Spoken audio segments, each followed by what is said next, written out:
Good morning and welcome. I call to order the 400. Buenos días. Vamos a dar comienzo a la reunión 446 del Comité sobre los Derechos de las Personas con Discapacidad.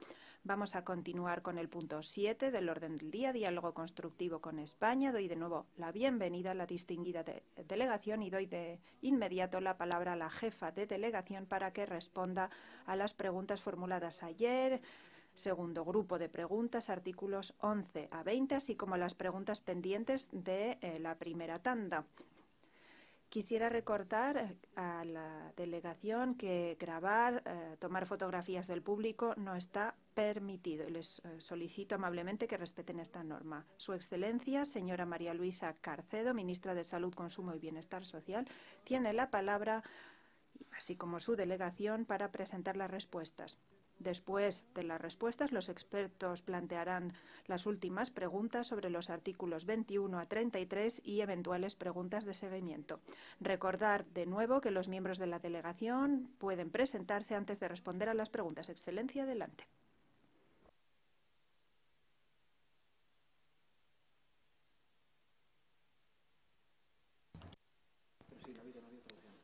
Sí. Buenos días, muchísimas gracias. Retomamos la sesión en los artículos que habíamos interrumpido ayer y para ello voy a utilizar el mismo sistema que para los artículos del 1 al 10 y serán los distintos representantes de los ministerios y del Consejo General del Poder Judicial y la Fiscalía quienes vayan tomando la palabra en cada uno de los asuntos sobre los que se han interesado en la última sesión de la jornada de ayer. Quisiera antes de nada, trasladar la idea de que en España, por asuntos que surgieron en el día de ayer,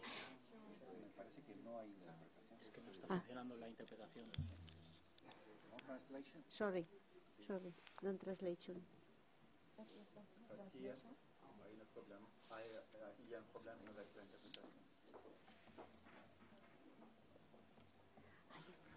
There's no translation, I understand.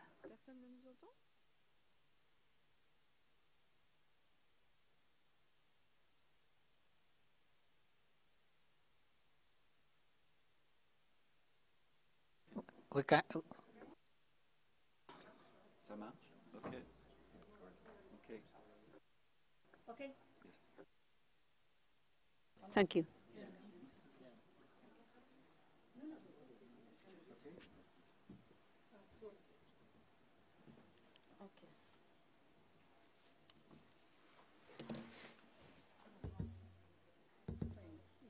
Sí.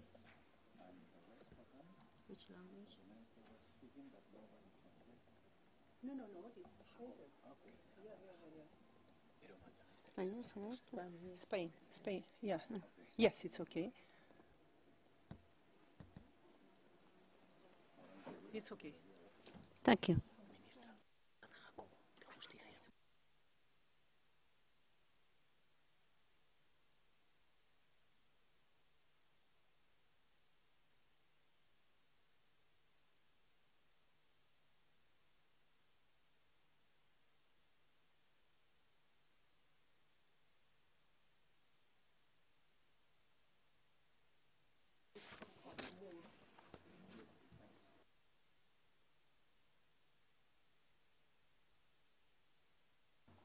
Sí.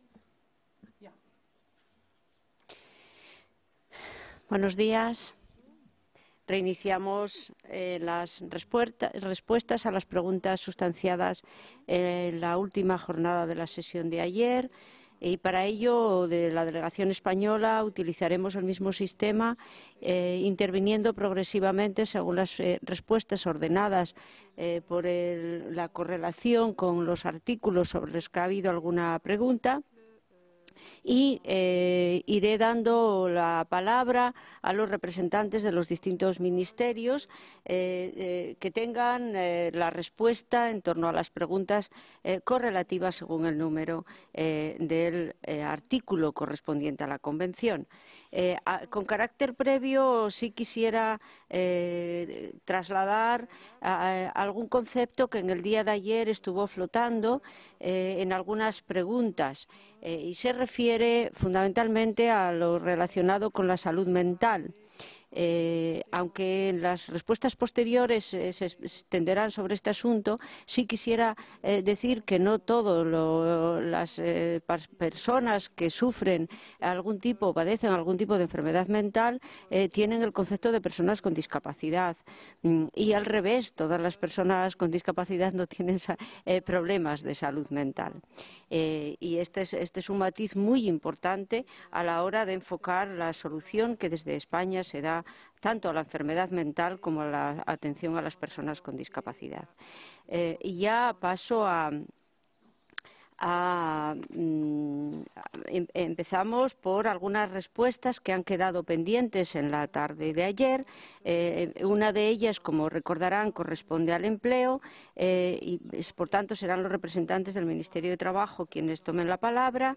En segundo lugar, sobre la participación, que también quedó ayer pendiente, tendrá la palabra el director general de Políticas de Discapacidad para aclarar algún asunto respecto a los mecanismos de denuncia existentes en España. Serán representantes del Ministerio del Interior y, finalmente, en lo referido a la compra pública, el representante del Ministerio de Hacienda. Y ya sin más van a tomar la palabra en este orden consecutivamente.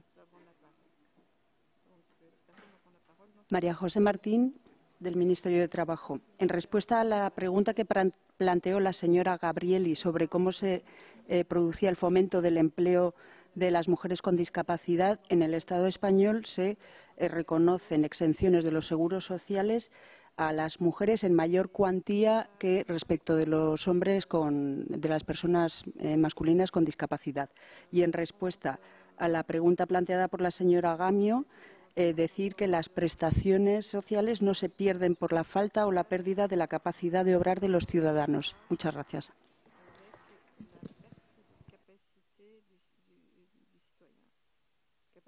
Sí, buenos días. Me vuelvo a presentar, Jesús Celada, director general de Políticas de Discapacidad. Relativo a la pregunta que ayer surgió referida a la participación social de las entidades de la discapacidad en el desarrollo y en la política más activa en el ámbito de la discapacidad, indicar que en España no existe ni una sola norma, ni ningún plan, ni ninguna estrategia en el cual no se cuente con la participación activa de las personas con discapacidad y sobre todo de la sociedad civil organizada en torno a la discapacidad. Y es más, existen dos organismos, el Consejo Nacional de la Discapacidad, de los pocos países que cuentan con un organismo que está liderado por el tejido social organizado en torno a la discapacidad, que es este Consejo, precisamente el Consejo Nacional de la Discapacidad, por el cual pasan todas las normas absolutas que se están desarrollando en cualquiera de los ministerios.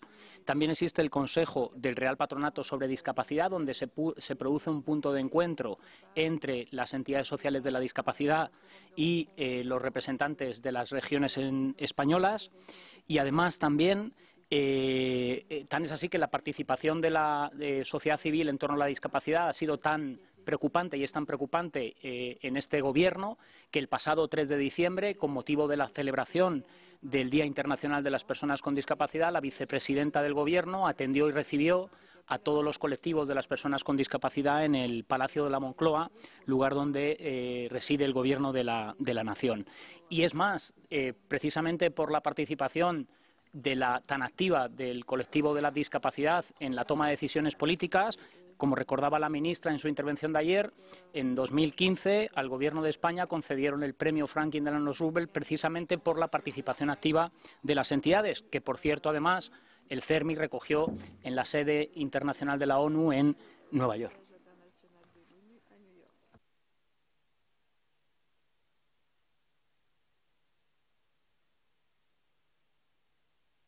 Ministerio del Interior.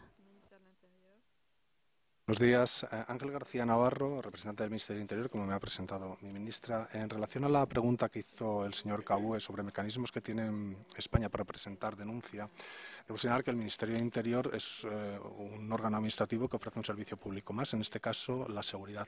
Pero no una seguridad en un concepto clásico, es una seguridad distinta, una seguridad humana, comprensiva, que es además un concepto ya incardinado en la propia Agenda 2030 que mi ministra presentó en el día de ayer. Esto supone para el Ministerio del Interior el reconocimiento y el esfuerzo para ese reconocimiento del derecho de las personas para un tratamiento totalmente comprensivo e igualitario y en el cual este Ministerio debe luchar para erradicar cualquier tipo de discapacidad. En este sentido, cabe destacar la implantación de una serie de medidas, una serie de ejecuciones materiales, que muchas de ellas han sido fruto de acuerdos con organizaciones o con asociaciones del tercer sector, cabiendo destacar, por ejemplo, en el ámbito de Policía Nacional, el sistema S-Visual. Es un sistema de interpretación que permite y que facilita a las personas con discapacidad auditiva poder presentar unas denuncias, bien de una manera presencial en cualquier oficina de denuncias del Cuerpo Nacional de Policía o a través del servicio telefónico que en España se llama el 091. En segundo lugar, también la Policía Nacional dispone de los bucles magnéticos, que es un apoyo para aquellos usuarios que disponen de alguna prótesis auditiva. Guardia Civil, el otro gran cuerpo de ámbito nacional de seguridad, también ha hecho sus medidas y sus materializaciones en ese compromiso para luchar contra la discapacidad. En este caso, cabe destacar que, aparte de la adaptación en su página web a modo de lectura fácil de una serie de contenidos que permiten a los usuarios, de una manera fácil, de una lectura comprensiva, sencilla, descubrir cuáles son sus derechos y sus potencialidades a la hora de presentar una denuncia, digo que la Guardia Civil, además, de una manera pionera en España, ha transformado al modo de lectura fácil una serie de diligencias que son las más habituales, las más usuales, tanto para las víctimas como para los presuntos autores del delito. Una de estas diligencias es precisamente el acta de información de derechos a la víctima o perjudicado por el delito. Y ese acta de información de derechos se halla a su vez incardinada en una guía que ha editado el Ministerio del Interior en el año 2017, que es la Guía de Intervención Policial para Personas con Discapacidad Intelectual, en colaboración con una ayuda inestimable de la Fundación A la Par.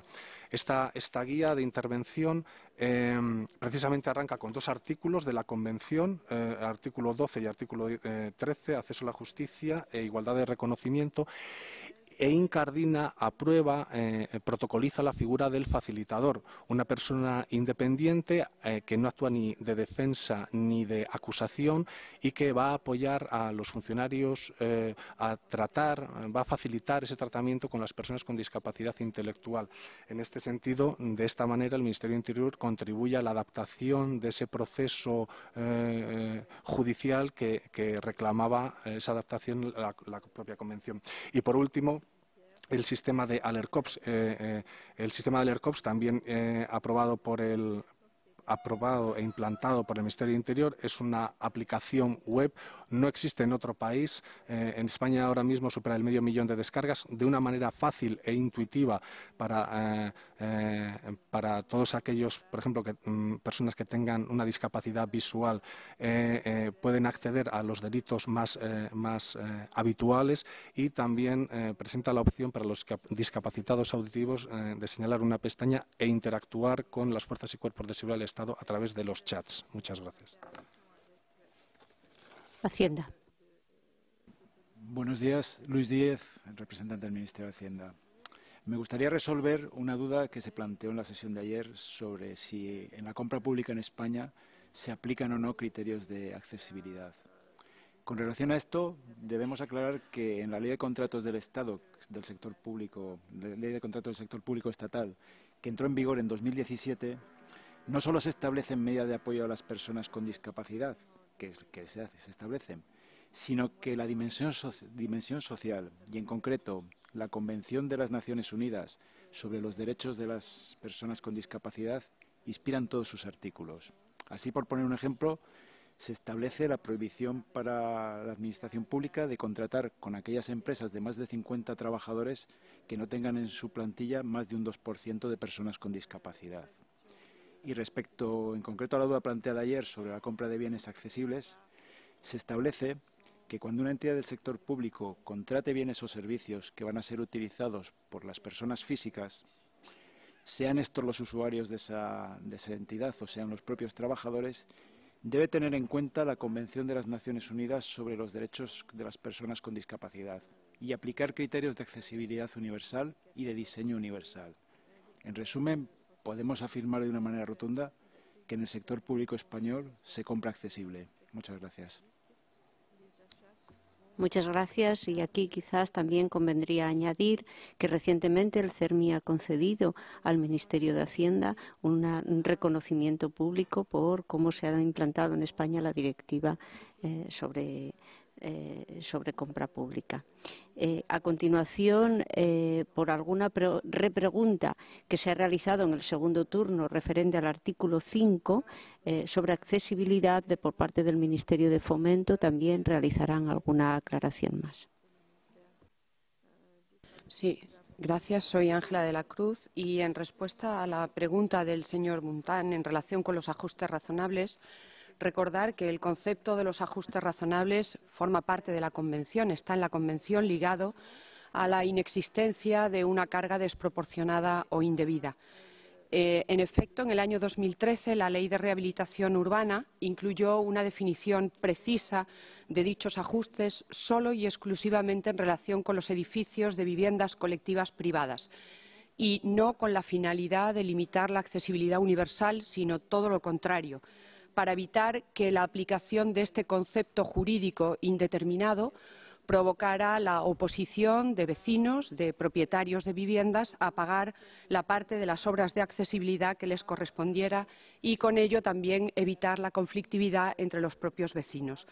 Con aquella definición, que todavía está vigente hoy, se eliminó el nivel de renta para aquellas familias que, precisamente por tener rentas muy bajas, no quedaban obligadas a realizar obras de accesibilidad y se multiplicó en más de 3 veces el límite económico que existía previamente para realizar obras obligatorias de accesibilidad. A todo ello se une que el Plan Estatal de Vivienda 2018-2021 sigue acompañando estas obras en viviendas y en edificios de vivienda colectiva con importantísimas ayudas y subvenciones públicas que alcanzan hasta el 40% del coste del proyecto total y, si es por vivienda, hasta un máximo de 14.000 euros en el caso de que en la vivienda viva una persona discapacitada o mayor de 65 años. Sí que es cierto que hay algunas otras normas en las que se ha prescindido del concepto de los ajustes razonables. Es el caso del Código Técnico de la Edificación, donde se habla de medidas de adecuación efectiva con un manual de apoyo que nos remite a un proceso más que a un momento temporal predeterminado, y actualmente estamos trabajando también con la sociedad civil organizada, con las asociaciones representativas de la discapacidad, para reformar la orden ministerial que regula la accesibilidad en los espacios urbanizados. Aquí, dado que son obras públicas, sí estamos prescindiendo ya del concepto de ajustes razonables y vamos a hablar, al igual que lo hace el Código Técnico, de medidas de adecuación efectiva para garantizar la accesibilidad. Muchísimas gracias. Retomamos entonces el ritmo y nos vamos al artículo 11, donde el Ministerio del Interior hará alguna llevará a cabo alguna respuesta sobre oficinas de protección, y también los Ministerios de Trabajo, Migraciones y Seguridad Social a propósito de los CIES y los CAR. Buenos días, soy Enrique Caracuel. En respuesta a la cuestión planteada por el señor Ruscu sobre planes de emergencias, España, en concordancia con el marco de Sendai para la reducción del riesgo de desastres y que recoge, en particular, la reducción del riesgo social y personal en colectivos vulnerables, pues bien, en España la Ley 17/2015 del Sistema Nacional de Protección Civil indica la necesidad de adoptar de medidas específicas que garanticen que las personas con discapacidad conozcan los riesgos y las medidas de autoprotección y prevención, sean atendidas e informadas adecuadamente en caso de emergencia y participen en los planes de protección civil. Por ello, desde el Ministerio del Interior se ha elaborado el Plan de Medidas para la Reducción del Riesgo Social y Personal ante emergencias de los colectivos más vulnerables. El citado plan se articula en 3 ejes principales. El primero trata de anticipar, prevenir y planificar. El segundo hace referencia a la respuesta inmediata frente a emergencias. Y el tercero hace referencia a la recuperación tras esa emergencia. Estos ejes cuentan con distintas medidas a aplicar. Así, una de las primeras medidas que se está aplicando es la de identificar los colectivos más vulnerables y, colaborando con ellos, conocer sus necesidades. Igualmente, se está formando a los profesionales de la protección civil en emergencias para atender las necesidades de los colectivos más vulnerables. Otra de las medidas relativas hace referencia a la accesibilidad universal. Aún es cierto, nos quedan muchos avances por realizar, pero ya hay medidas de apoyo en todas las regiones de España. Igualmente, otra de las medidas que se aplican en este plan hace referencia a la recuperación tras la emergencia, intentando revisar las cuantías de las ayudas para adecuarlas a las necesidades específicas de las personas vulnerables. Gracias.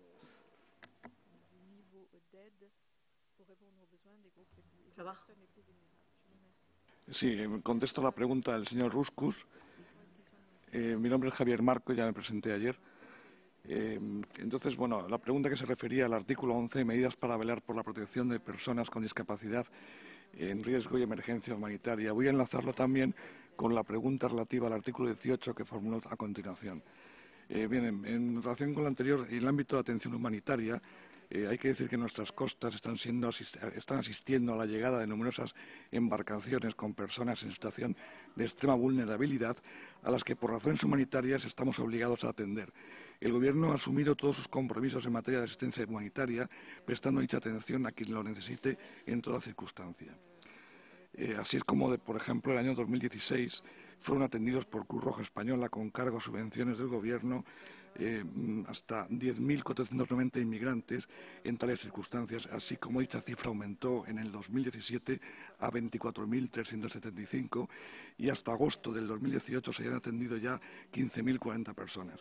El esfuerzo no se ha centrado solamente en la inversión de los recursos necesarios, sino también en mejorar la coordinación de todos los actores implicados: Salvamento Marítimo, fuerzas y cuerpos de seguridad del Estado, el conjunto de las administraciones y el tercer sector, con el fin de que quien llega a nuestras costas en situación de extrema vulnerabilidad sea debidamente atendido.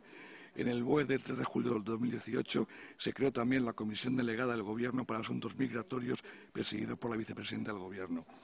En cuanto a presupuestos y centros de acogida, hay que decir que ya en el mes de julio de 2018 el Ministerio de Trabajo, a través de la Secretaría de Estado de Migraciones, puso en marcha un plan de emergencia presupuestado en casi 30 millones de euros. A través de este plan de emergencia se refuerza el programa de atención a pie de playa y el programa de atención humanitaria. Además, también se están abriendo centros de acogida de emergencia y derivación, especialmente diseñados para prestar una acogida de emergencia que permita hacer frente al incremento de llegadas. Teníamos en principio 2.803 plazas de acogida y en agosto del 18 ya se habían aumentado a 4.210 y posteriormente a otras 1.149 plazas, ubicadas en diversos lugares del territorio nacional. Es decir, que a 1 de octubre del 2018 se hayan puesto en marcha ya hasta 5.353 plazas para estas personas. Se trata de prestar a los inmigrantes que llegan a nuestras costas una atención adecuada, que es imposible de prestar en centros deportivos, por mucho que queramos. Inicialmente hubo que ubicarlas en algunos centros polideportivos, pero inmediatamente se vio que esa no era la solución y, por tanto, se adecuaron las plazas en estos centros de acogida, que están distribuidos en varios puntos de la geografía, ya, por ejemplo, en Chiclana de la Frontera, en Cádiz, en Mérida, Badajoz, y todos ellos gestionados por Cruz Roja. Otras medidas en este tema, por ejemplo, en el ámbito nacional, ha sido adoptada mediante Real Decreto 694/2018, la creación de la Comisión Delegada del Gobierno de Asuntos Migratorios, como ya dije, que está presidida por la Vicepresidencia del Gobierno. Esta comisión tiene la pretensión de coordinar y tener una visión de conjunto de todo el fenómeno migratorio en nuestro país. En ella están representados el Ministerio del Interior, el de Asuntos Exteriores, la Unión Europea de Cooperación, el Fomento y Defensa. Esta comisión se ha reunido ya en muchas ocasiones y ha adoptado importantes decisiones que han terminado en sugerencias al Consejo de Ministros. En el ámbito de la acción humanitaria, España también ha suscrito en 2017 la Carta para la Inclusión de las Personas con Discapacidad en la Acción Humanitaria, que es una iniciativa surgida en la Cumbre Mundial Humanitaria de celebrar en Estambul en 2016, que busca hacer que ésta sea más inclusiva para las personas con discapacidad. En particular, defiende el derecho al acceso a la respuesta humanitaria, atendiendo al principio de no discriminación y subrayando la necesidad de prestar especial atención a la situación de las mujeres y niñas para protegerlas de la violencia física y sexual, así como de otras formas de abusos y explotación. En cuanto al artículo 18, que se refiere a la accesibilidad en los procedimientos y servicios de los refugiados en España, hay que decir que los centros de acogida a refugiados, que son llamados los CAR, y aplican criterios que facilitan la atención al público, que se concretan en unas reglas de atención y un compromiso ético de actuación de su personal. Estos valores se extreman en la atención a personas con algún tipo de discapacidad o limitaciones de cualquier clase y están incluidas en estas medidas están incluidas en la Carta de Servicios del 2014 al 2018. En los centros de estancia temporal de inmigrantes CETI de Ceuta y Melilla, que son centros adscritos al Ministerio, se han hecho toda una serie de reformas para adaptar la accesibilidad a las personas con discapacidad. Tenemos datos sobre estas reformas y los presupuestos que podemos facilitar al Comité en el momento en que lo desee. Gracias. Muchas gracias. A propósito de las preguntas en torno al artículo 12, serán varios los intervinientes. Por orden de la materia, aquí incorporaremos también la intervención del representante de la Comunidad Autónoma de Castilla y León en lo referente sobre todo a lo que tiene que ver con la atención a la salud mental en nuestro país, por ser la gestión de la sanidad competencia de las comunidades autónomas, y también intervendrán representantes del Interior y de la Fiscalía, y también respecto del internamiento y también el Consejo General del Poder Judicial. Empezamos por Castilla y León. Buenos días, me llamo Carlos de Pablos. Voy a contestar a 3 preguntas que se formularon ayer. La primera es en relación a la desinstitucionalización generalizada de las personas con enfermedad mental. Ya se produjo en España en los años 80 del siglo pasado, con el cierre de los hospitales y centros psiquiátricos. Estas personas, con carácter general, actualmente viven en la comunidad y la tendencia de la atención a estas personas con discapacidad por enfermedad mental se orienta a promover su inclusión y vida independiente en recursos sanitarios y sociales, comunitarios y con la participación activa y relevante de las entidades representativas de estas personas. Con lo cual, desinstitucionalización generalizada se produjo ya en los años 80 del siglo pasado. En cuanto a la segunda de las cuestiones que quiero contestar es en relación a señalar que no se condiciona el acceso ni a la sanidad pública, ni a la sanidad que es pública, universal y gratuita en España, ni tampoco a las prestaciones sociales a las personas con discapacidad por enfermedad mental, a la adherencia o mantenimiento de un tratamiento farmacológico. Es más, existen servicios y prestaciones especialmente diseñados para el abordaje de las situaciones de ausencia de tratamiento o empeoramiento de la situación de la persona con discapacidad por enfermedad mental por no seguir un tratamiento farmacológico prescrito, como por ejemplo las unidades de agudo en los servicios de psiquiatría de los hospitales o, por ejemplo, prestaciones sociales de baja exigencia destinadas a personas sin hogar para su alojamiento, alimentación o higiene, donde la prevalencia de la enfermedad mental en este colectivo de personas es muy alta. Por lo que se refiere al control de los centros sanitarios, la tercera de las preguntas, existe una normativa en todas las comunidades autónomas sobre los requisitos para la autorización de centros sanitarios y existe una inspección para el control y verificación de estos centros, además de registros autonómicos y un registro estatal de estos centros sanitarios autorizados.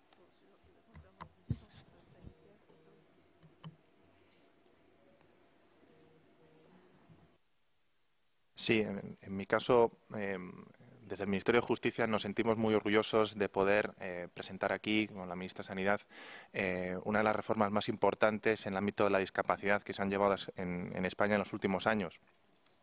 Esta reforma es cierto que ya desde el año 2011 era constatada por nuestro legislador, por cuanto decía que quedaba pendiente la adaptación del artículo 12 y como así, de manera reiterada, durante diversas etapas, el propio comité nos había referido como país.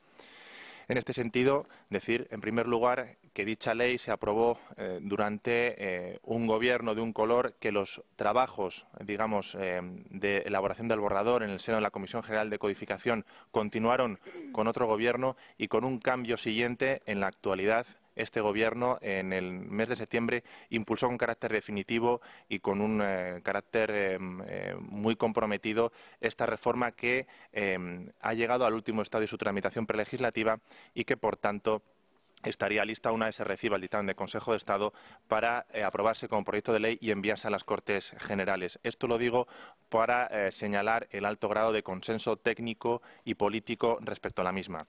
Los principios a los que me referiré de esta reforma, y de manera breve y sucinta, son los siguientes.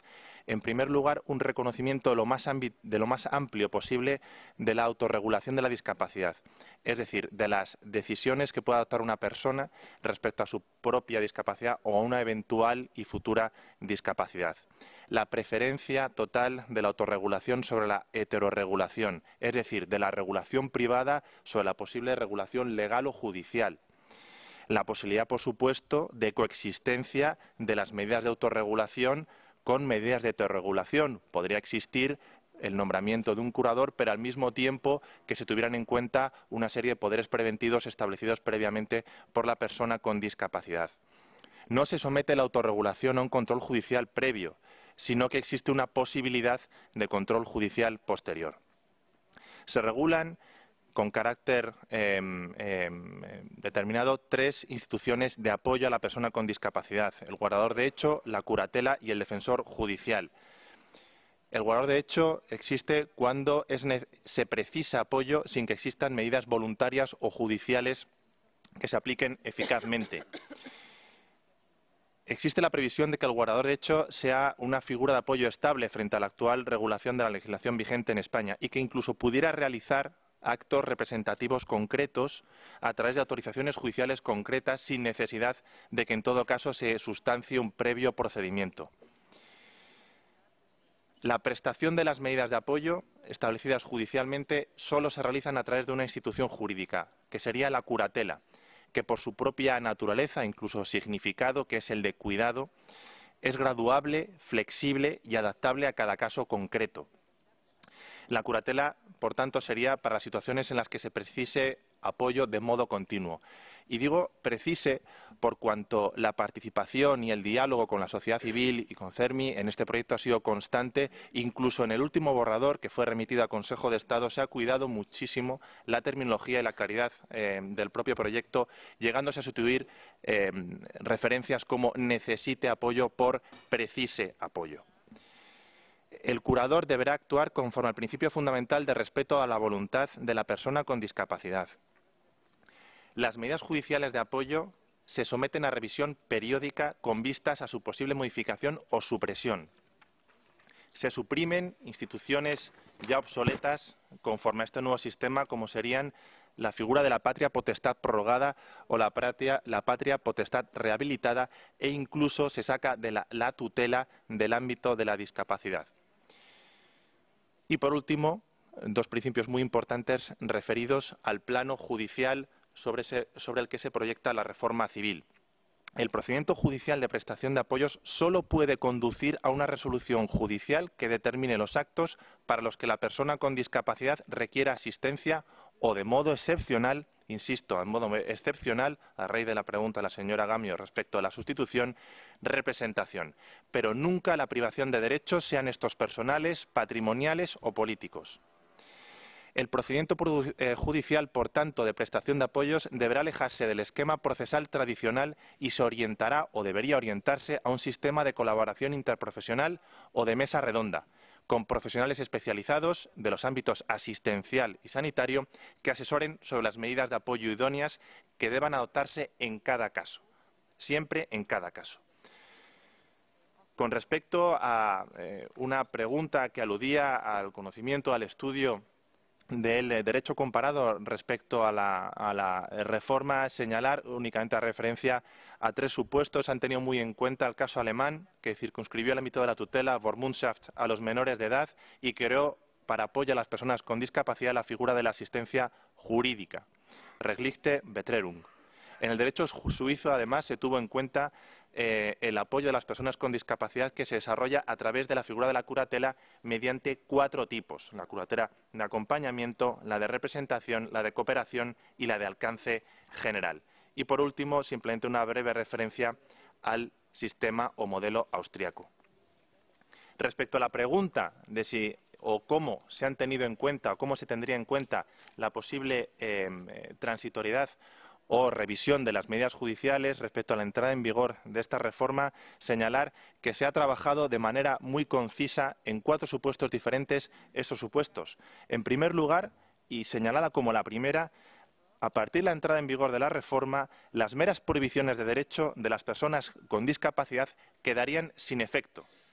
Asimismo, se prevé en una disposición transitoria segunda el que los tutores, curadores o defensores judiciales que fueron nombrados bajo el sistema de la legislación anterior deberán ejercer su cargo conforme a las disposiciones de esta ley a partir de su entrada en vigor. Asimismo, la posibilidad de revisar las medidas ya acordadas. Las personas con discapacidad, los progenitores, tutores, curadores o defensores judiciales podrán solicitar en cualquier momento a la autoridad judicial la revisión de las medidas que se hubieran establecido con anterioridad a la entrada en vigor de dicha ley. Y en todo caso, en el momento en que tuvieran que presentar el informe o la rendición de cuentas anuales, con posterioridad a la entrada en vigor de esta ley, inmediatamente tendrían que adaptarse a la nueva situación. Todo esto presenta una de las reformas más ambiciosas en el ámbito español, que ha tenido en cuenta instituciones de derecho comparado, pero que, sin embargo, tiene un sello característico de España como los países más avanzados en la defensa de las personas con discapacidad. Pero que he de decir, y por eso voy a dar ahora mismo la palabra al representante del Consejo General del Poder Judicial, que no hubiera podido ser llevada a cabo sin toda la labor previa de interpretación que llevaron a cabo los jueces y tribunales españoles, en particular el Tribunal Constitucional. Muchas gracias, Jacobo. Soy Juan Manuel Fernández. Como se ha dibujado perfectamente los ejes de la reforma, no voy a extenderme más, simplemente decir que efectivamente hay una expresión que ha sido, digamos, la guía, el eje rector de la aplicación en los últimos años, una expresión acuñada por el Tribunal Supremo de España, que se denomina el traje a medida. Esta es la forma en la que se ha venido aplicando la jurisprudencia, pero que desde luego se va a mejorar de forma notable con la regulación cuyas líneas maestras ha señalado mi distinguido colega. Yo simplemente quiero añadir en relación a los internamientos, y por alguna duda que me pareció ver en las preguntas formuladas ayer, que es el propósito del legislador español el hacer una nueva regulación de los internamientos. No obstante, en estos momentos no hay una situación de vacío, y no lo hay por una razón. El Tribunal Constitucional de España, cuyos pronunciamientos, quiero resaltarlo, tienen carácter vinculante para todos los tribunales españoles. Es decir, que los pronunciamientos del Tribunal Constitucional crean derecho de una forma muy similar a como lo hacen aquellos países que pertenecen al common law, aquellos países donde no hay derecho codificado. Bueno, pues el Tribunal Constitucional ha rodeado el internamiento forzoso de todas las garantías exigibles, es decir, en plazo, limitándolo a 72 horas, intervención judicial, la intervención del Ministerio Fiscal y la asistencia letrada para la persona, y siempre siendo condición imprescindible para ponerlo en en marcha la existencia de una causa, de un motivo médico excepcional y que justifique esa medida. Por lo tanto, esto es derecho aplicable, estas garantías rigen hoy a la espera de que se haga una nueva regulación. Muchas gracias.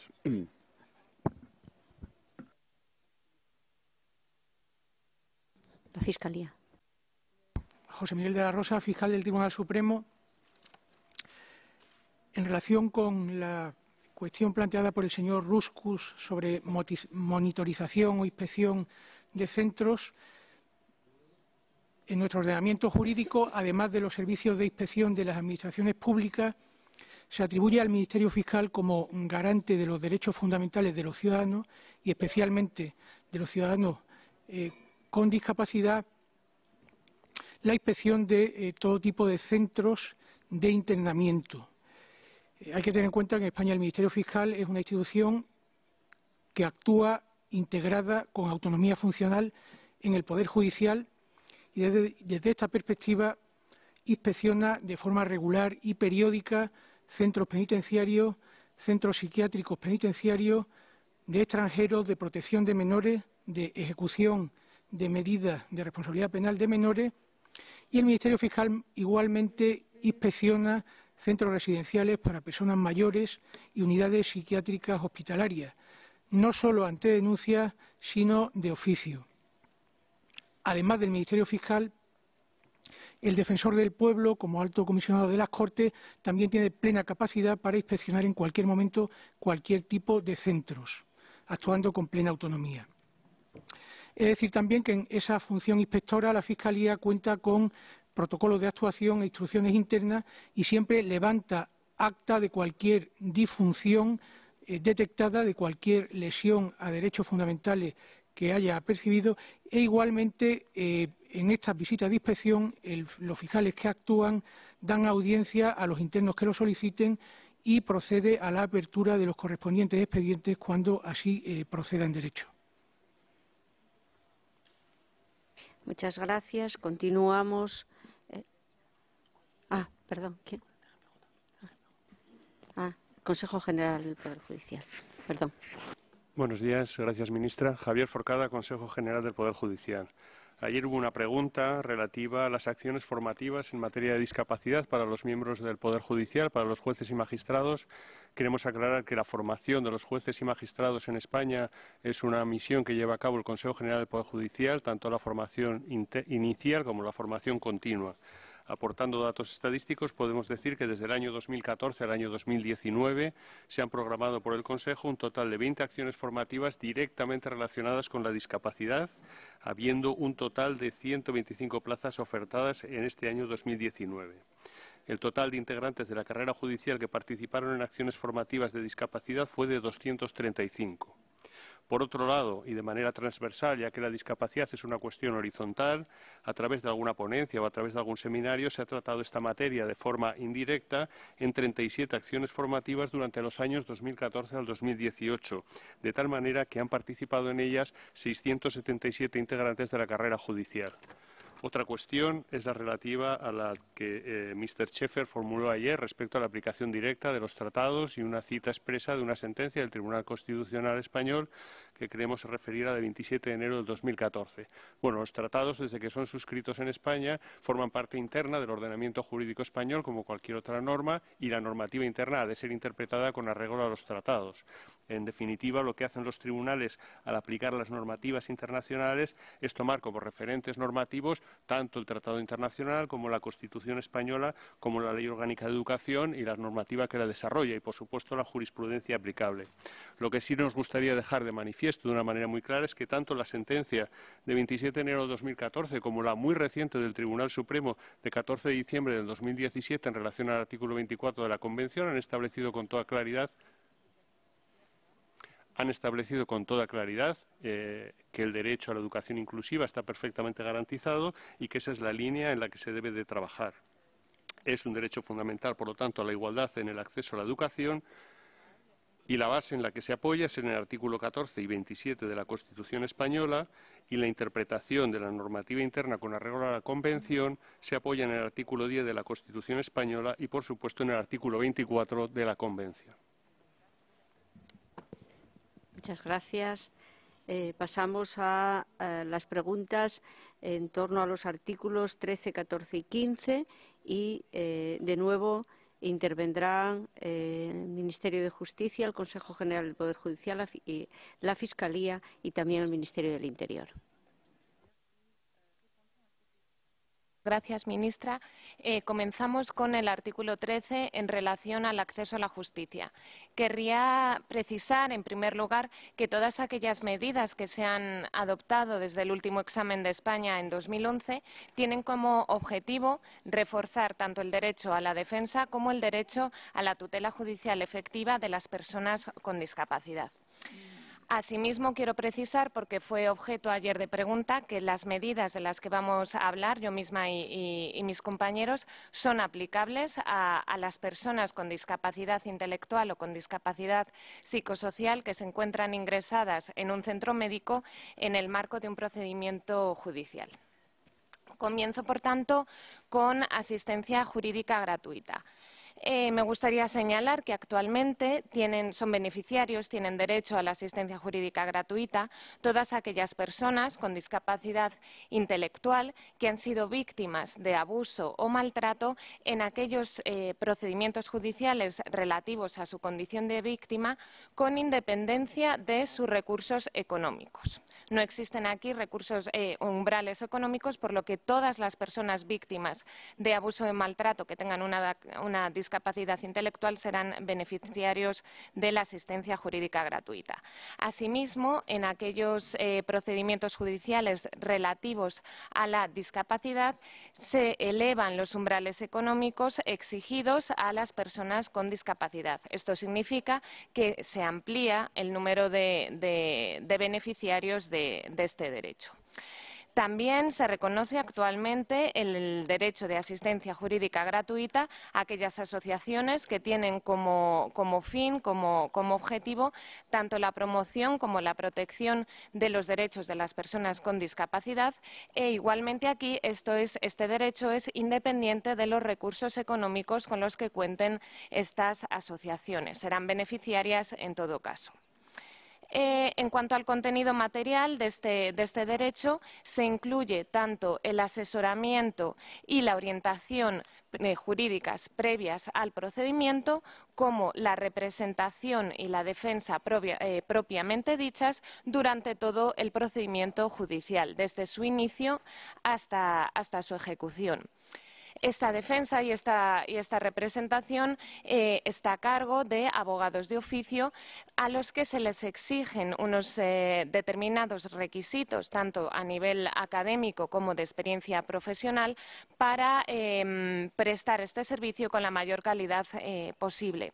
Cabe señalar aquí que el Consejo General de la Abogacía Española está esforzándose, está preocupándose por dar a conocer la Convención sobre los Derechos de las Personas con Discapacidad a todos los profesionales de la abogacía, para darles un conocimiento que les permita aplicarla de forma efectiva. Asimismo, progresivamente se están implantando en numerosos colegios de abogados turnos de oficio específicos en materia de discapacidad. Hasta aquí asistencia jurídica gratuita, y paso ahora la palabra al Consejo General del Poder Judicial y a la Fiscalía General del Estado. Muchas gracias. En primer lugar, a la hora de hacer unas muy breves referencias al artículo 13, quiero comenzar por señalar que la justicia es una obra coral, la justicia no es cosa solo de los jueces. Y digo esto en primer lugar para significar la existencia en España del Foro Justicia y Discapacidad, creado en el año 2003 y cuya amable mención ayer por parte del representante del CERMI quiero agradecer en este acto. Este es el Foro nació en el año 2003, como digo, fruto de una colaboración, de un convenio interinstitucional entre las administraciones y los diversos colectivos que integramos la comunidad jurídica, así como el propio CERMI. Bien, dicho esto, el derecho a un proceso justo es un derecho irrenunciable y de carácter universal para todas las personas, con independencia de que tengan o no tengan algún tipo de discapacidad.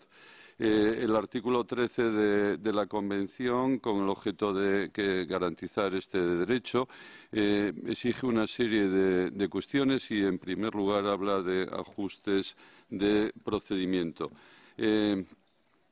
Uno de los puntos esenciales del derecho a un proceso justo es, sin duda, el conocer qué es lo que está ocurriendo en el proceso, para qué sirve ese proceso y qué consecuencias puede tener. Y para ello se consagran en la legislación española derechos de interpretación y traducción y que se vienen complementando en los últimos años con unas buenas prácticas procesales. En respuesta a una pregunta formulada por el señor Al-Saif, he de decirle que en España existe una ley reguladora del uso de las lenguas de signos españolas y se regulan asimismo los medios de apoyo a la comunicación oral de las personas sordas con discapacidad auditiva y sordociegas. Y como buena práctica procesal están diversos proyectos que ya son una realidad de lectura fácil. Por otro lado, como ejemplo de ajuste del procedimiento en la legislación procesal, he de señalar que en aquellos procesos en los que se deduzca de las fundamentaciones de las reclamaciones la existencia de indicios fundados de discriminación por motivo de o por razón de discapacidad, se produce una inversión de la carga de la prueba. En cuanto a la protección a las víctimas en el proceso, se referirá a ello mi distinguido colega de la Fiscalía General del Estado. Yo simplemente quiero señalar, y en respuesta a una pregunta hecha por la señora Gamio, que la víctima, mujer menor de edad con discapacidad, víctima de ataques a su libertad sexual, no solamente tiene el apoyo que toda persona merece, sino que en cuanto al valor procesal de su declaración, es de tal punto, lo dije ayer, pero quiero volver a subrayarlo, que su testimonio puede ser la única prueba de cargo en atención a la cual se dicte una sentencia condenatoria. Fíjese el valor que se le otorga.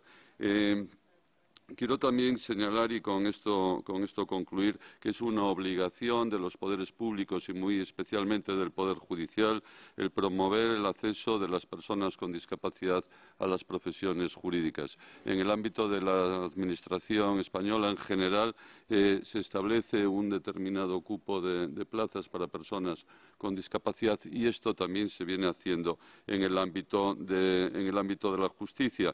Incluso donde hace pocas fechas hubo un debate acerca de si una persona ciega puede ser juez y que fue resuelto por el Consejo General del Poder Judicial de una manera unánime en un sentido afirmativo, esperamos que que haya jueces ciegos en la judicatura española sea una realidad en fechas recientes. Esto lo he dicho, sí. Bueno, sí, me recuerdan, pero creo haberlo dicho, que existen los procedimientos de lectura fácil, donde se establece no solamente respecto de las resoluciones judiciales, sino de todo tipo de comunicaciones. A veces es tan importante como el contenido de la resolución, es importante que las citaciones, las notificaciones, esas comunicaciones entre el tribunal y las partes sean hechas en un lenguaje comprensible. Muchas gracias. José Miguel de la Rosa, fiscal del Tribunal Supremo. En contestación a una pregunta de la señora Kim en relación con los testigos menores de edad y personas con discapacidad, en nuestro ordenamiento jurídico hay unas disposiciones específicas para evitar procesos de victimización secundaria en estos casos. en el proceso penal, que es en el que más problemas puede haber en cuanto a la victimización secundaria, se prevé expresamente que para menores o para personas con capacidad judicialmente modificada, el juez puede acordar que se les tome declaración a través de expertos con intervención del Ministerio Fiscal como garante siempre de los derechos de las personas con discapacidad. Podrá acordarse también que las preguntas se le trasladen a la víctima directamente por los expertos e incluso excluir o limitar la presencia de las partes en el lugar de exploración de la víctima. El juez ordena también la grabación de la declaración por medios audiovisuales y en determinados casos se exime al testigo menor o persona con discapacidad de acudir al juicio oral, en lo que se denomina preconstitución probatoria conforme a las exigencias de la doctrina del Tribunal Europeo de Derechos Humanos, siempre tendiendo a evitar cualquier proceso de victimización secundaria. Igualmente, se puede acordar que la declaración se practique evitando la confrontación visual con el inculpado, utilizando para ello cualquier medio técnico audiovisual. Por otra parte, se planteó también si se había adoptado alguna iniciativa en relación con la protección de la imagen de personas con discapacidad. Bueno, pues ahí, en este punto, creo que es una experiencia vanguardista por parte de la Fiscalía General del Estado. Se dictó en el año 2017 una instrucción para instar a los fiscales a que actuaran específicamente en protección de los derechos al honor, a la intimidad y a la propia imagen de menores de edad con discapacidad en los medios de comunicación. En esta instrucción, obligatoria para todos los fiscales, se establece la necesidad de entablar acciones judiciales cuando los medios de comunicación dañen la imagen de menores con discapacidad y además se establecen mecanismos de coordinación, concretamente con CERMI, a través de una comisión de seguimiento establecida en el convenio que la Fiscalía General del Estado tiene con CERMI para velar por la protección de la imagen de los menores con discapacidad. Y en este punto debo decir también que la Fiscalía General del Estado ha desplegado a través de todo el territorio nacional una red de fiscales especializados en la protección de los derechos de las personas con discapacidad. Repito, desplegada a través de todo el territorio nacional, tanto a nivel regional, comunidades autónomas, como provincial. Esta red se reúne anualmente y establece criterios coordinados de actuación y además se rige por un amplio número de circulares internas a fin de garantizar la unidad de actuación en todo el territorio, en defensa de los derechos de las personas con discapacidad. Interior. Hola, buenos días. Enrique Caracuel. En respuesta a la señora Keyes, respecto al artículo 15, en España actualmente sí existe un mecanismo nacional de prevención de la tortura. En el año 2009 hubo una modificación normativa por la cual la Ley Orgánica del Defensor del Pueblo le encomendaba a éste ejercer las funciones de este mecanismo. Tienen acceso libre, entre otros, a todos los centros donde se encuentran personas privadas de libertad. Emiten recomendaciones e informes que son públicos. Igualmente, la Administración Penitenciaria, ya en su ley orgánica del año 79, incorporaba la figura del juez de vigilancia penitenciaria, que tenía, entre otras funciones, y tiene, entre otras funciones, el salvaguardar los derechos de las personas privadas de libertad. Muchas gracias. Muchas gracias a todos por su intervención. Pasamos al artículo 16, a las preguntas realizadas en torno a este artículo, y será la representante del Ministerio de la Presidencia, Igualdad y Relaciones con las Cortes y el director general de Discapacidad quien lleven a cabo las respuestas. Buenos días, gracias, ministra. Raquel Sanchidrián. Ayer la señora Oforigua se interesó por la existencia de datos y estudios relativos a la incidencia de la violencia de género en mujeres y niñas con discapacidad. En este sentido, se han realizado importantes esfuerzos y citaré algunos de ellos. Desde el año 2012 se viene recogiendo la variable discapacidad reconocida de las víctimas mortales de violencia de género. Además, en todas las encuestas que realiza la Delegación del Gobierno para la Violencia de Género se incorporan 2 preguntas que fueron consensuadas con el CERMI relativas a la discapacidad. En la macroencuesta 2019 de violencia contra la mujer que se está preparando, hay 3 preguntas, o sea, se añade una más, y es si la discapacidad es consecuencia de la violencia de género. En 2020 está previsto hacer la macroencuesta a una submuestra de mujeres con discapacidad, que incluirá a mujeres que están en establecimientos colectivos. Las recomendaciones expresadas por el CERMI en su informe de bases para el diseño metodológico de la parte de mujeres con discapacidad en la macroencuesta de violencia de género están siendo tenidas muy en cuenta para elaborar la metodología necesaria. Respecto de las fichas donde se recaban los datos de mujeres lesionadas y asesinadas, se han producido importantes avances. Desde finales de 2018 se están recogiendo también información sobre otros tipos de violencia.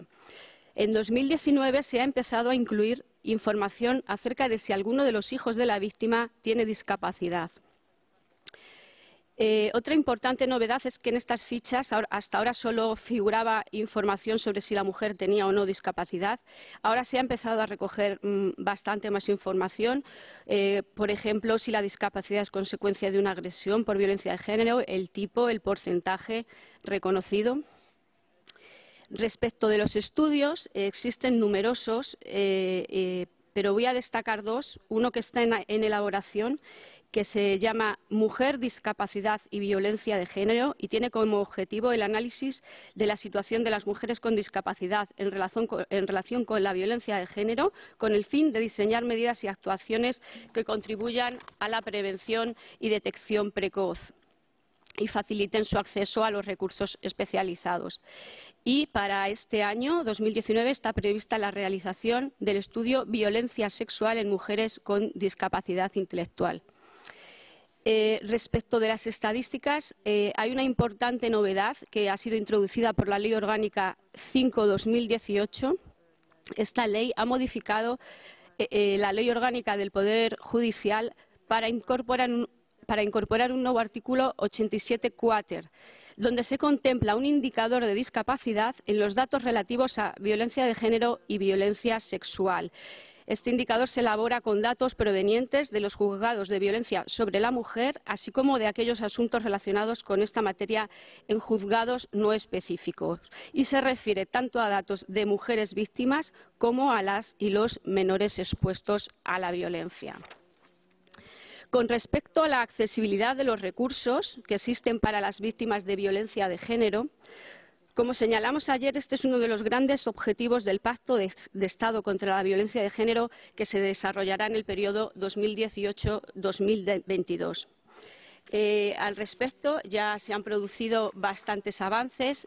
Por ejemplo, el Servicio 016 de Información y Asesoramiento Jurídico facilita a las personas con discapacidad auditiva y o del habla comunicarse con este servicio a través de teléfono de texto, DTS, a través de un servicio que se llama Telesor, a través de teléfono móvil o PDA mediante la instalación de una aplicación gratuita, también servicio de videointerpretación en lengua de signos. Este es un soporte que presta la Fundación de la Confederación Nacional de Sordos de España. Por otro lado, el servicio de Atempro, que es una teleasistencia móvil, es accesible para mujeres con discapacidad auditiva a través del sistema de mensajería SOTA y de un sistema opcional de adaptación a bucle magnético para deficiencia auditiva.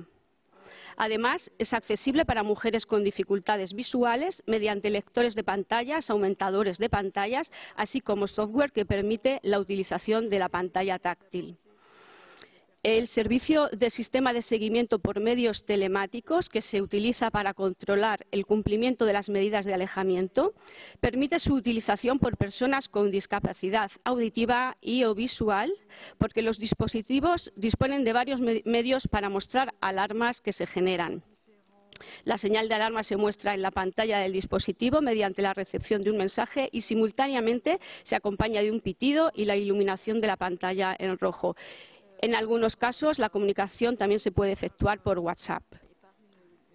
Por otra parte, destacar que la subvención del 0,7 del IRPF está financiando este año el servicio ALBA de asesoramiento a víctimas sordas con discapacidad auditiva de violencia de género. En relación con actuaciones que tienen que ver con la concienciación, sensibilización y prevención, se tiene en cuenta de forma transversal la accesibilidad. En concreto, las campañas institucionales se subtitulan y se incluye la ventana de interpretación de lengua de signos. La aplicación Libres, que contiene información sobre detección y recursos de apoyo, se modificó para conseguir un mayor grado de accesibilidad mediante uso de subtítulos y lengua de signos. Y además se firmó un convenio con la ONCE para la puesta en marcha de actuaciones de concienciación social. Por último, señalar respecto del acceso a los recursos, por el que preguntaba la señora Eva Gamio, que no existe en absoluto un rechazo a las mujeres con discapacidad psicosocial. El acceso se rige por el principio de igualdad y si se diera algún tipo de discriminación, se abriría un expediente que podría dar lugar a sanciones. Muchas gracias. Sí, muchas gracias, ministra. Indicar al comité, que ya lo citó ayer, en España tenemos un observatorio, que es el Observatorio Estatal de la Discapacidad. Es un instrumento al servicio de las administraciones y que, por cierto, además está gestionado por el CERMI, por la entidad que representa a la discapacidad, la entidad más representativa de la discapacidad en España, y que precisamente, en cumplimiento con una de las observaciones realizadas a nuestro país, este año va a publicar un estudio que analiza la situación jurídica y social relativa a la violencia contra las niñas y los niños con discapacidad en España. Este estudio, como no podía ser menos, ha sido desarrollado por las entidades sociales de la discapacidad, en concreto por la Fundación CERMI Mujeres, y los campos que aborda son un primer apartado que realiza un estudio comparado del ámbito jurídico, a continuación hace una prevalencia para extraer datos de prevalencia, los factores de riesgo, las consecuencias, el maltrato institucional en las instituciones, el acoso escolar y, por supuesto, también las buenas prácticas. Y, como no podía ser menos, como buen estudio, concluye con una serie de propuestas para plantear mejoras en este sentido. Pero me gustaría recalcar que la elaboración de este estudio no se trata de un hecho aislado en las políticas de discapacidad en España, puesto que en los últimos 4 años, desde el 2015, las entidades de la discapacidad, las entidades sociales que representan a las distintas asociaciones en España han recibido más de 950 millones de euros para la realización de estudios en el ámbito social, como pueda ser este, pero también para la formación, para las campañas de sensibilización, para el desarrollo de los servicios y, por supuesto, para el fortalecimiento del tejido asociativo. Y con tanta actividad, como tampoco podía ser menos, al Estado español le preocupa el mantenimiento y que las estructuras de las entidades sociales sean fuertes, tengan músculo, y para ello se han dotado en los últimos 4 años, la Administración ha concedido 18,9 millones de euros para el mantenimiento de todas estas entidades, incluyendo, por supuesto, también al CERMI, como no podía ser menos. Muchísimas gracias. Finalmente, queremos dar respuesta a las preguntas en torno al artículo 19. En primer lugar, tendrá la palabra el representante de la Comunidad Autónoma de Castilla y León y, a continuación, representante del Ministerio de Sanidad, dependiente de la Dirección General de Discapacidad, de Políticas de Discapacidad. Buenos días. Soy Mercedes Jaraba, de la Dirección General de Discapacidad. Vamos a invertir el orden. Respecto a la pregunta de la señora Gabrieli ayer, respecto a la asistencia personal, es una prestación que se incluye en el catálogo de prestaciones sociales en España. Sin duda es una prestación que ha tenido hasta la fecha poca acogida y tiene poco uso, de manera desigual además en las distintas comunidades autónomas. Ahora el representante de Castilla y León nos va a explicar en concreto en su región cómo se aplica. Pero es una de las prestaciones que se recogen y se financian dentro del sistema. Se ha financiado también y se está avanzando en cuanto a la formación profesional de los asistentes personales, puesto que tienen un régimen peculiar laboral y requiere de unas especializaciones concretas en tanto la figura se vaya también implantando.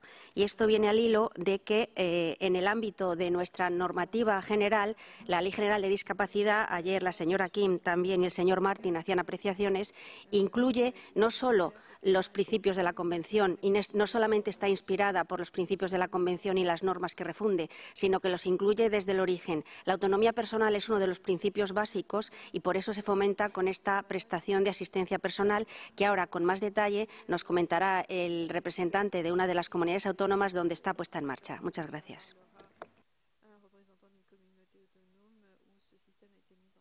Sí, muy buenos días de nuevo. Como ha señalado el representante del Ministerio de Sanidad, la asistencia personal es una prestación poco usada y que es necesario promocionar puesto que es una garantía de garantizar la efectiva vida independiente de las personas con discapacidad. En nuestra comunidad autónoma, para promocionar la asistencia personal, lo hemos desarrollado a través de una plena cooperación con las entidades del tercer sector, integradas en CERMI, fundamentalmente con PREDIF, una entidad de atención que agrupa a las personas con discapacidad física, y hemos actuado para la hora de promover esta prestación tanto en la demanda como en la oferta.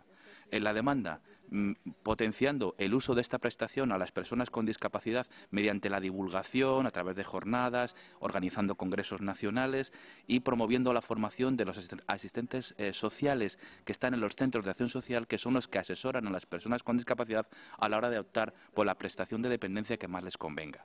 Pero también hemos actuado sobre la oferta, porque era muy importante tener una bolsa de asistentes personales formados para poder ser aptos para poder prestar este servicio. Y de hecho se ha financiado la formación para su habilitación, también se ha financiado la creación y sostenimiento de una oficina de asistencia personal autonómica gestionada por PREDIF, creando una bolsa de asistentes personales que puedan prestar esta prestación y también promoviendo la cooperación y la relación entre las diferentes entidades de discapacidad representativas tanto de las personas con discapacidad física, psicosocial o intelectual, tanto para la formación de asistentes personales en cada uno de los ámbitos específicos de cada una de estos tipos de discapacidad y también para el intercambio de los profesionales que están en las respectivas bolsas de estas entidades.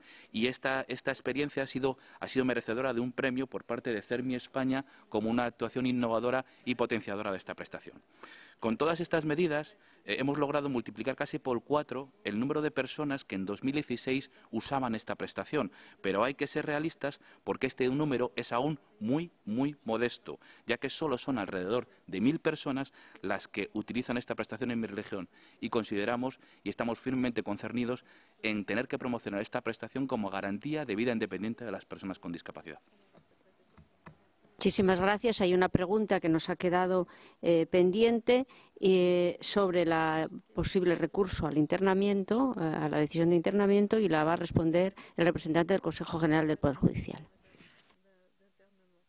Lo ya dicho sobre las garantías que rodean el internamiento y respondiendo a esa pregunta concreta decir que efectivamente y por exigencia, por disposición expresa del artículo 763 de la Ley de Enjuiciamiento Civil, la resolución en la que se acuerde el internamiento se puede recurrir en apelación, es decir, cabe la posibilidad de interponer un recurso ante un órgano superior. Quiero además añadir que esta medida, al adoptar esta medida, el juez ha de adoptar siempre plazos cortos en los que se procede a la revisión de esta medida, existiendo la obligación de aportar informes médicos. En relación a esta revisión y para concluir, he de señalar que la revisión de todas las sentencias relativas a la capacidad de las personas son susceptibles de ello. Y esto es algo que se va también a subrayar, a significar en la regulación que está proyectada en España. Muchas gracias. Creemos haber dado buena respuesta a todas las preguntas que se nos han formulado en torno a estos artículos entre el 11 y el 20. Muchas gracias. Thank you. Muchas gracias a ustedes. Gracias, jefa de delegación. Ministra. Ministra de Consumo y Bienestar Social. Muchas gracias. Gracias por sus respuestas. Se lo agradecemos. Sin más demora, vamos a pasar ahora a las preguntas del último grupo de artículos, 21 a 33. Doy primero la palabra a nuestra experta, la señora Utami. Adelante. Gracias, presidente. Muchas gracias a la delegación española que nos ha aportado respuestas exhaustivas esta mañana. Yo quisiera hacer preguntas de seguimiento en base a la lista de cuestiones, artículo 25. Tengo 3 preguntas. 1. Por favor, informen sobre las medidas tomadas para velar por que las personas con discapacidad psicosocial puedan acceder a la salud y que dispongan de equipos adaptados a las mujeres, servicios apropiados y también para poder comunicarse con los profesionales sanitarios. 2. Expliquen además qué medidas han tomado para eliminar la discriminación que padecen las personas con discapacidad psicosocial para que reciban un tratamiento de salud completo y adecuado. Tenemos varios objetivos de desarrollo sostenible sobre salud y bienestar en que se llama a los países a ofrecer cobertura universal, incluyendo las personas con discapacidad y otros grupos desfavorecidos. 3. Sírvanse informar sobre las medidas que se han adoptado para formar a los profesionales sanitarios también en derechos sexuales y reproductivos, de modo que atiendan de manera adaptada a las mujeres y niñas con discapacidad y a todas las personas con discapacidad. Última pregunta sobre el artículo 28. Como saben, tienen programas, políticas sociales, pero siguen enfrentando retos, en particular en lo que atañe a la pobreza, personas con discapacidad pobres a nivel nacional. Tenemos en la Convención un artículo sobre el nivel de vida, la protección social, mediante el que se insta a centrarse en mejorar la condición de las personas con discapacidad de todas las edades y que viven en zonas tanto rurales como urbanas. Pregunta: ¿cómo fortalecen la protección social para contribuir a la vida social y económica? ¿Qué programas políticas tienen para contribuir a la cohesión social, a construir una sociedad equitativa, de modo que las personas con discapacidad no se vean desfavorecidas? Pregunta adicional: ¿qué iniciativas han adoptado para que en tiempos de crisis financiera esta no incida de manera desproporcionada en las personas con discapacidad de todas las edades, de forma que puedan acceder a las medidas de protección que les corresponden? Otra pregunta: informen sobre el plan de acción de la Estrategia Española para la Discapacidad 2014-2020. ¿Tienen otros planes estratégicos, otros planes, medidas de protección social para erradicar la pobreza y la exclusión de las personas con discapacidad? Última pregunta: informen sobre las medidas específicas que han tomado para que puedan participar de manera significativa, efectiva, las organizaciones de personas con discapacidad para poner en práctica las políticas sociales de modo que tengan en cuenta la discapacidad y sean inclusivas. Siguiente orador, señor Al-Saif. Gracias, presidente. Muchas gracias a la delegación española por sus respuestas. Tengo varias preguntas. Primero, una sobre el artículo 23, familia. Por favor, informen más en detalle sobre las medidas que han tomado para evitar que los niños con discapacidad sean separados de su familia. e internados en instituciones. Indiquen asimismo qué medidas han adoptado para ofrecer el apoyo que necesitan las familias con un pariente con discapacidad. Segunda pregunta, artículo 27. Faciliten información actualizada sobre los cupos reservados en el ámbito laboral. Informen también sobre el índice de desempleo de las personas con discapacidad respecto de las que no tienen discapacidad. Última pregunta, artículo 32. Informen, por favor, sobre los planes nacionales desarrollados para garantizar los derechos y la inclusión de las personas con discapacidad y la aplicación de la Agenda para el Desarrollo Sostenible. Gracias. Muchas gracias. Tiene la palabra el señor Ishikawa. Gracias, presidente. En esta ronda de preguntas quisiera abordar los artículos 21, 24 y 29. Primero, artículo 21. Sírvanse informar sobre las medidas adoptadas para proporcionar tecnologías de comunicación, de asistencia a la comunicación y otras tecnologías a las personas con discapacidad que tienen dificultades para comunicar su voluntad. Segunda pregunta sobre el artículo 24. Informen sobre las medidas adoptadas o que se adoptarán en breve para cumplir con las recomendaciones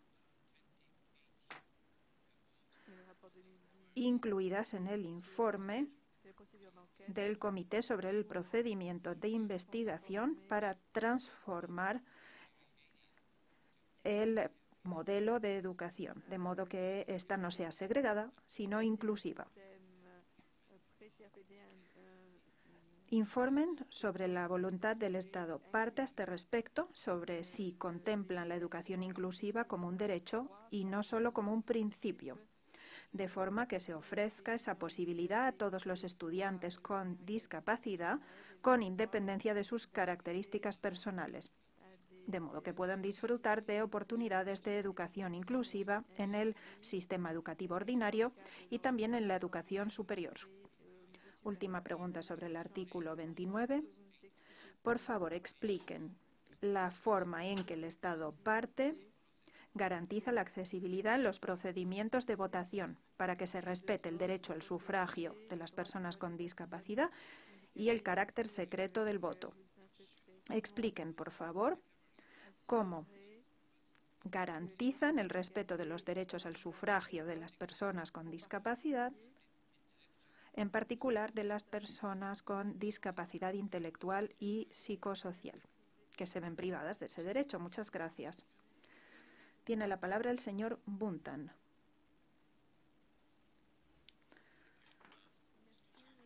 Muchas gracias, presidente. Yo quisiera volver a plantear una pregunta que ya formulé ayer. Quizás la tenga que reformular. Me gustaría saber si el Estado parte ha tomado medidas o tiene algún plan para que sea obligatorio en la compra pública, en los procesos de contratación pública, el incluir la accesibilidad como requisito cuando se adquieren bienes o servicios de carácter público. ¿La accesibilidad es obligatoria? Artículo 24. Pregunta. Pregunta complementaria. Complementaria a lo que acaba de plantear mi colega el señor Ishikawa. En cuanto al informe, a raíz de la investigación que llevó a cabo el Estado parte, investigación sobre el ámbito educativo, me gustaría saber cuál es la posición del Estado parte en relación con ese informe del comité.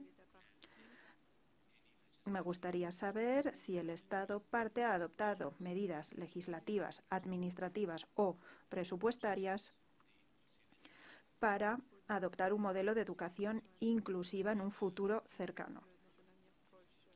Me gustaría también saber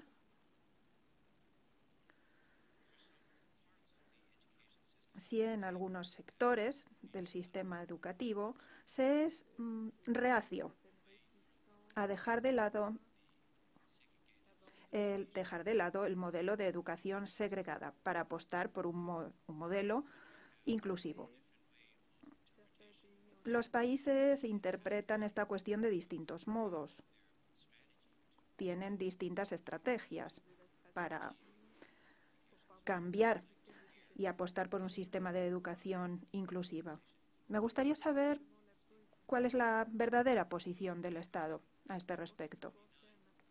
Artículo 29. Me pregunto si las personas con discapacidad cuya capacidad jurídica se restringe o cuya libertad se restringe o las personas privadas de libertad pueden ejercer su derecho al sufragio. ¿Tienen medidas para poner término a esa restricción en un futuro cercano? He visto que tienen un proyecto de ley de reforma de la ley electoral, pero no me parece que se incluya este tipo de disposición.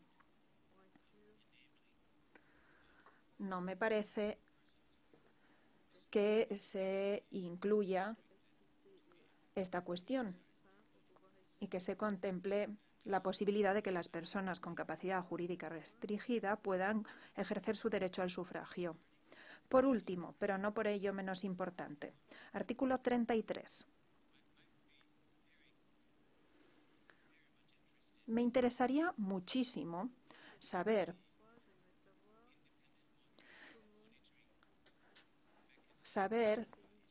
si el mecanismo de supervisión independiente funciona en el Estado parte.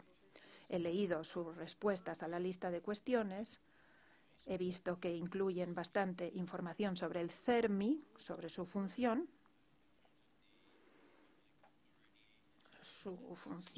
la que desempeñan ante las autoridades públicas, su función de representación en reuniones nacionales e internacionales.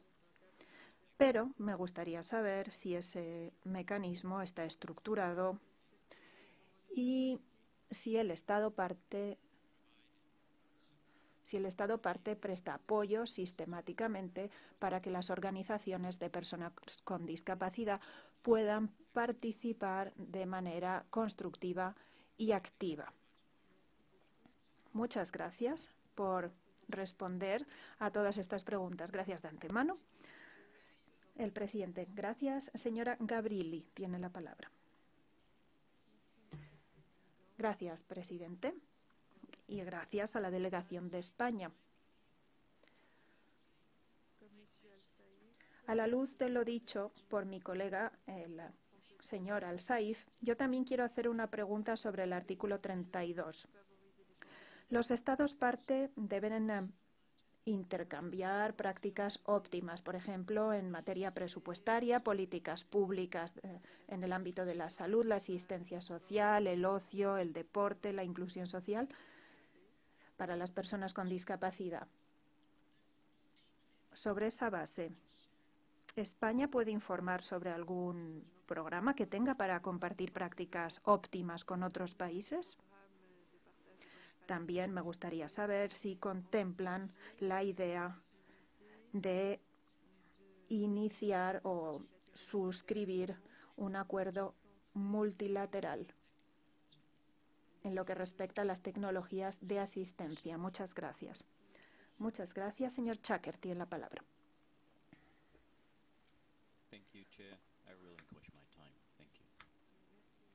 No deseo intervenir. Gracias, presidente. Señora Rosemary Calles tiene la palabra.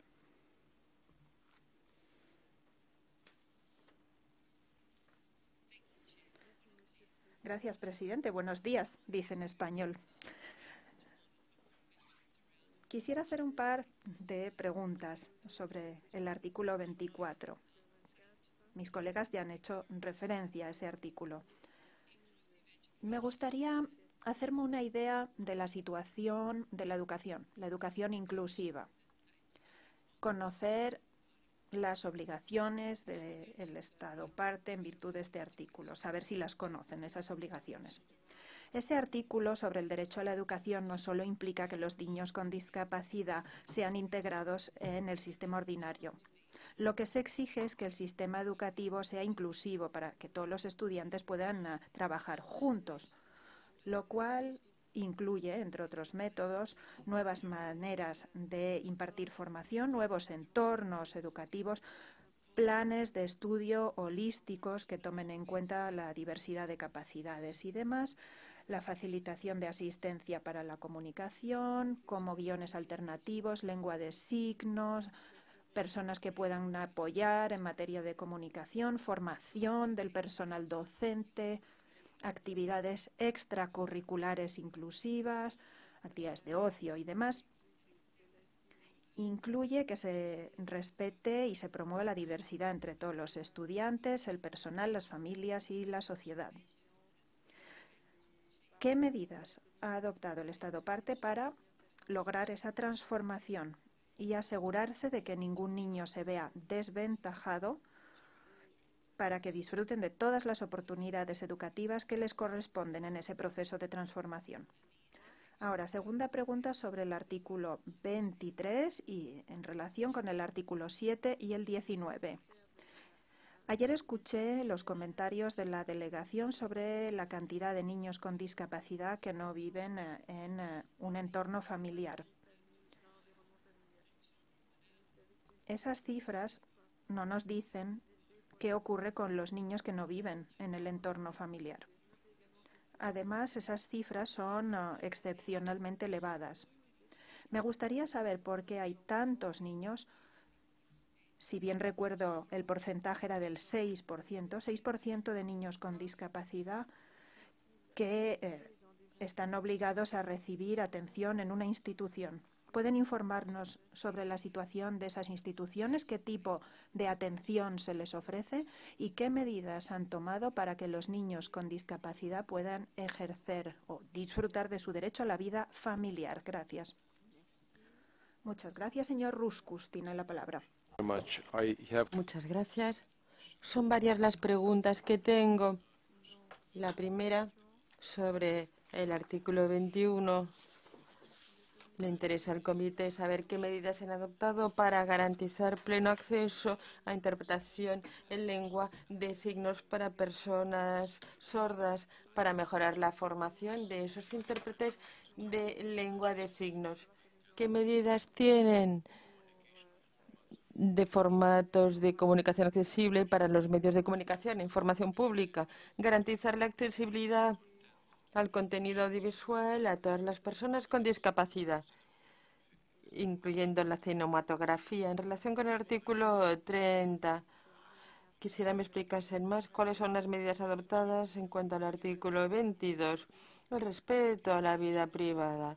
Le interesa saber al comité qué medidas se han adoptado para garantizar la vida privada de personas con discapacidad psicosocial y la confidencialidad de información en los centros de salud mental, incluyendo los registros de personal médico. En cuanto a los vínculos familiares, ¿qué medidas se han adoptado para ofrecer a los padres con discapacidad el apoyo necesario en cuanto a los derechos parentales? Artículo 27. Me interesa saber qué medidas han adoptado para mejorar las medidas vigentes de empleo, para que haya un mercado laboral abierto, inclusivo y accesible a todas las personas con discapacidad, incluyendo la discapacidad intelectual. Artículo 29. En mi discurso, en mis presentaciones inicial, recomendé que hubiese una nueva ley en España que garantice el derecho a todas las personas con discapacidad al sufragio, pero de algunas disposiciones tal vez discriminan a las personas con discapacidad intelectual o psicosocial, porque los trabajadores en los centros selectadores tal vez estimen que unas personas no son aptas para votar y las excluyan para las próximas elecciones. ¿Podrían explicar al comité si el Estado quiere revocar esta disposición discriminatoria? Artículo 31. Estadística, recopilación de datos. Quisiera saber si la recopilación de datos corresponde al modelo de derechos humanos de discapacidad. si se tienen en cuenta la serie de cuestiones del Grupo de Washington sobre discapacidad. Y ahora algunas preguntas complementarias. Artículo 4.1. Quisiera saber si el Gobierno de España distingue claramente entre organizaciones de personas con discapacidad en lo que atañe a procesos de consulta, como se estipula en el comentario general del Comité número 7, que distingue entre organizaciones de personas con discapacidad y organizaciones para personas con discapacidad. También hay organizaciones autónomas, organizaciones de mujeres, de niños con discapacidad y demás. También más preguntas sobre el artículo 8.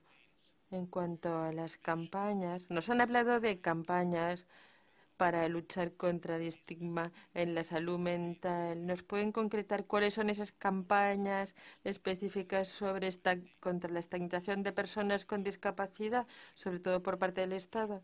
¿Y cuál es la función y objetivos de la industria farmacéutica a este respecto?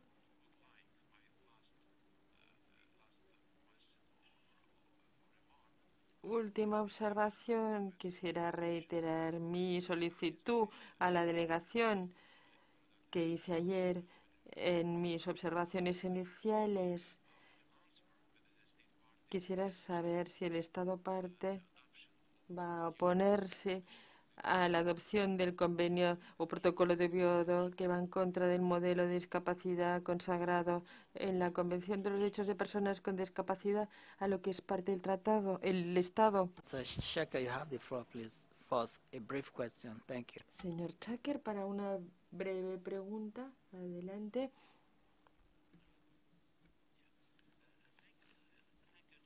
Gracias, presidente.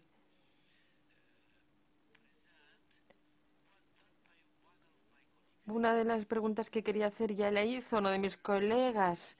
Muy bien, gracias. Tiene la palabra el señor Lovasi para una breve pregunta. En primer lugar, agradezco sus respuestas tan completas. Sinceramente, felicito al Estado parte por su presentación. Dos preguntas de seguimiento sobre prácticas de ajuste razonable. Tiene que ver también con los artículos 27 y 21. Agradecería más información sobre cuáles son los procedimientos administrativos para trabajadores que adquieren una incapacidad y no pueden seguir realizando su tarea si no se modifica el entorno laboral. ¿Cómo garantiza el Estado parte que haya justo, razonable en todas las regiones y comunidades autónomas? Me interesa saber si hay salvaguardas vigentes para identificar el trabajador discapacitado que no puede seguir con sus tareas habituales. Me interesaron las medidas recientes para mejorar servicios de interpretación en lengua de signos en base a progresos tecnológicos. ¿Cuál es la calidad de estos servicios de interpretación en lengua de signos en el Estado parte? ¿Cuáles son las salvaguardias actuales para mejorar la calidad de esos servicios de interpretación en lengua de signos? ¿Y cómo se aplican estos servicios? ¿O si está previsto aplicarlos en las escuelas en el marco de la educación inclusiva? Como ya señaló mi colega, la señora Case, creo que conviene tener en cuenta este tema de cara al futuro, de cara a beneficiarnos de las prácticas idóneas. Gracias. Yo también, como miembro, haré una breve pregunta.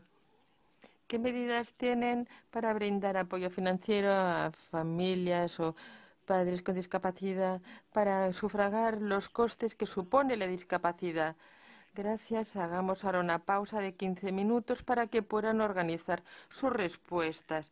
Disponen de la sala 1014 a su disposición durante la pausa.